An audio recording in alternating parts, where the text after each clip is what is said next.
are here at White Lake Provincial Park. It's stop number 4 in our Epic Thunder Bay Road Trip 2025. Yes, and it's August. As you can see, it's a park with a lot of birch trees, and including on our site here. It's very nice. It's a pull-through site. We're on site 135 in the Moccasin Flower campground. We're here just for a couple of nights. First time, obviously, in this park. We've never been this far north on the road. We are literally here up to our elbows in squirrel scat. Yes. The red squirrels love to come and shit on our table, and if we leave the kitchen working surface open on our green box, they like to crap on that too. So we've been keeping things battened down and eating inside. And going through more than the usual number of bleach wipes. Yes. So shout out to E. coli. Right. So Site 135, despite being a pull-through, is a nice site. There's a lot of really decent pull-through sites here that are, have good space on them. 2 picnic tables each. They're good. Yeah, and a lot of them are sort of L-shaped. So there's the pull-through side, and then another, the rest of the campsite, and one side of that is maybe cut off by trees and shrubs and things like that. Ours is more thorn-shaped insofar as the non-pull-through part of the site has got some trees on each side. So, quite good. Moccasin Flower is also, of the 3 campgrounds in White Lake, Moccasin Flower is the one that has the comfort station. Mm-hmm. The other 2 have beaches, so you have to decide what you want. Do you want a beach or do you want a comfort station? You know what we want. So, and the comfort station is totally modern. Probably one of the most modern that I've seen. Could be the most modern, yeah. Yeah. It's very well appointed. Good showers. You get to control the temperature, which, that's rare. Control the off-on. Yep. Yeah. All really good. So, good that way. Not much of a park store. There's the front gate, which didn't even have stickers. So, come on, guys. Maybe today, as we leave, we'll get a sticker. We'll see. So nothing else in terms of getting food and nothing close by this park. So you're a good ways from anything in terms of shopping. So you want to do that on your way into the park somewhere else. Yeah, and you have to keep an eye, because on top of that, there's a boil water advisory. So you do have to be prepared before you come to this park. This park seems to be a real destination for fishermen. There's boating is a big thing. They have the most advanced fish cleaning station we've ever seen. They have like a building. You can go inside to clean your fish. So yeah. We're trying to figure out if that's to just keep the bears off your fish while you're cleaning them, or we're not sure why. But it's pretty fancy. They actually have docks, so you can get a parking permit and you can get a dock permit for your boat. Yeah. There's both of the beaches have docks. You can rent a canoe, just not on a Monday morning when we wanted to rent it, because the park gate mysteriously doesn't open till lunchtime on Mondays. Yes, we were all ready to go, and all for naught. We should mention that despite the kind of remoteness of this park, it has surprisingly good cell service. I mean, not top notch, but really good. Internet is usable. Not fast, but there. Yeah. So, if anything, we're a little surprised by that. We can talk about fill and dump, except that we don't really know. So here's what we can tell you. There's a fill and dump. We didn't take a close look at it. It's near the front gate, which is a very long way away from the campgrounds. So we haven't been back out there very much. But when I got a glimpse of it on the way in, it looked pretty bog standard. 1 lane, probably dump then fill. And it could also mention that the park itself, like even driving from the highway to the front gate is also quite a distance on a very small road that, despite being paved, you have to go super slow on because it is wobbly. And so it's nice that you don't get the traffic noise here. You do hear trains, though. Train tracks go right near here, but it's they're not super frequent, so it's fine. Yeah, every few hours you get a freight train horn. So hiking then. Yes, wear bug gear. So there are a few trails. They've got one out and back called Clearwater Lake. Didn't check that one out. There's a small loop trail called Deer Lake. Didn't check that one out. But we did go on the Tiny Bog. So not bog standard trail, but the Tiny Bog trail, Yeah. Which was an interesting trail, like you mentioned, buggy. So we had our bug gear, which was good. Not as buggy as Pancake Bay, though, but buggy enough. Buggy enough. We still came back with fresh bug bites, Yeah. despite having the bug vests with the hoods on them. So interesting about this trail, like the rest of the park, there's a lot of up and down. It is not a what you would call a well-worn trail. No. So it's almost like you're kind of following a bit of an unofficial trail, even though it's the official trail. Interesting things to see, lots of plants. We didn't see much in the way of wildlife. The only wildlife really, there's some birds. You can hear a crow in the back. And the red squirrels that like to crap on everything. Yes. We did hear a blue vireo. A blue-headed vireo. So that's a new bird for us. Yeah. We'd only heard tell of it, and now we've actually heard one. So every park we've been to since we heard of the BirdNet app has had red-eyed vireos, but this one was a blue-headed vireo. Yeah. So very exciting, and some interesting and pretty little plants along the way that we took pictures of. I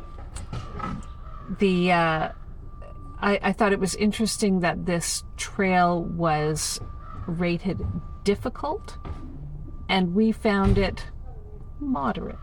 Moderate, but 4.5 kilometers long. So I think that's the between the moderate and the 4.5 kilometers. That's why it got the difficult rating, not because you're doing climbing up rocks and that sort of thing. Right.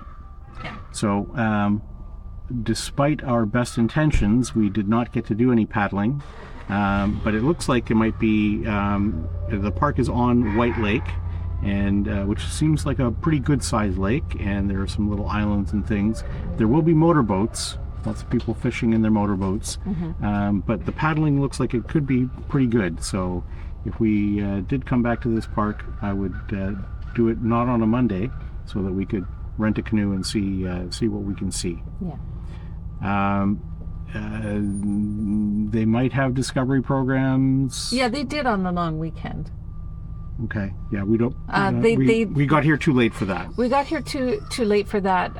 Yeah, the discovery program sounded to me more like, "Hey, kids, come and color stuff about this topic." So Right. That's what they sounded like. So I'm suspicious. There are two beaches. So one of the campgrounds, the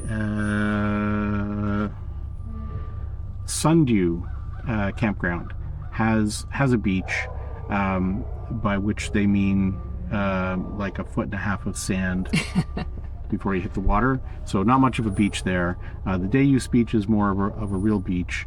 The Sundew Beach would be fine for swimming, but not so much for beaching. Right.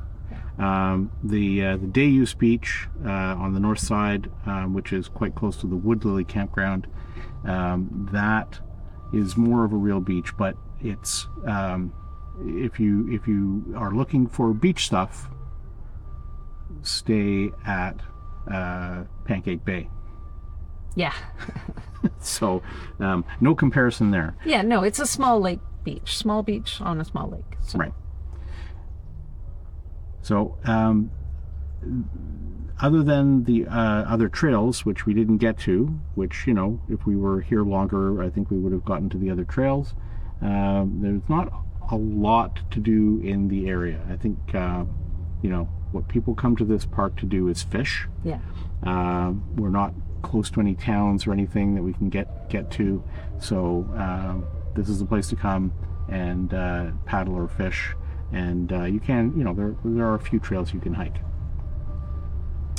So, recommended sites. The serviced sites in the Moccasin Flower campground are all, they're all okay. They're pull-through sites. The privacy for a pull-through site, I think, is a little better than average, but I mean, it's not very private. There are, on the unserviced sites, if you walk around in some of the unserviced sites in Moccasin Flower, some of them actually have some pretty nice privacy, but they're not serviced. So. And then there's a whole other section of serviced sites in Woodlily.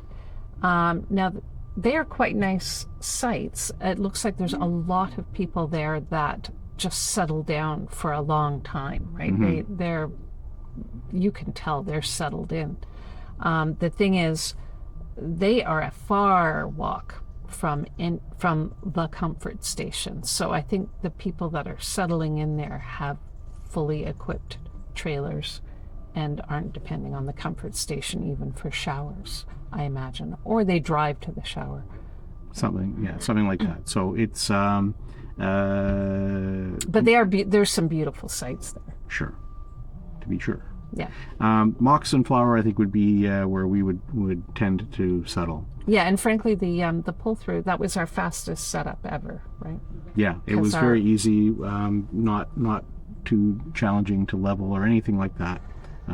Been quite good. Should we talk at all about the stuff we did along the way?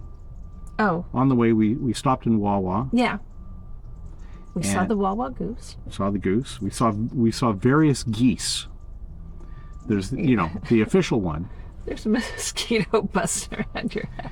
We saw the official one, and we saw the one that used to be the official one, apparently. And then, across the road from that was yet another one. So yeah, they're really embracing the whole goose thing. Right. But I mean, at the official Wawa goose, there's a little visitor center. Yeah, and it has good information, a few little things to buy. Also some displays giving the history outside. And I was actually pleased to see that it wasn't just the history of white European men. There were also some white European women. There were also some white European women, but also some indigenous men and women. And so that was refreshing that they acknowledged that they also have a history and have been part of the community, obviously, for longer than the Europeans. Right. So that was good. And then probably most exciting in White River, where we stopped for gas. Which I ran over to because it was next to the gas station. So while Joel filled up in White River, I ran over to the Winnie the Pooh monument. And, in fairness, we have to acknowledge that you do have a mixed history of running after Winnie the Pooh. I do. But that's a tale for a different time. Yes, so in fact, the bear that was named Winnie was from the White River. A soldier bought the bear there off of a hunter, and ended up taking him to London, and he lived in the London Zoo, but named the bear after Winnipeg. We'll include the Wikipedia link where you can read all about it. Hey, there's that red squirrel over there, little bugger. Okay, so best and worst things about the park. I would say the worst thing about the park are the roads. The roads are bumpy, so great caution required, especially pulling a trailer. I still think Grundy is still holding the prize for worst roads.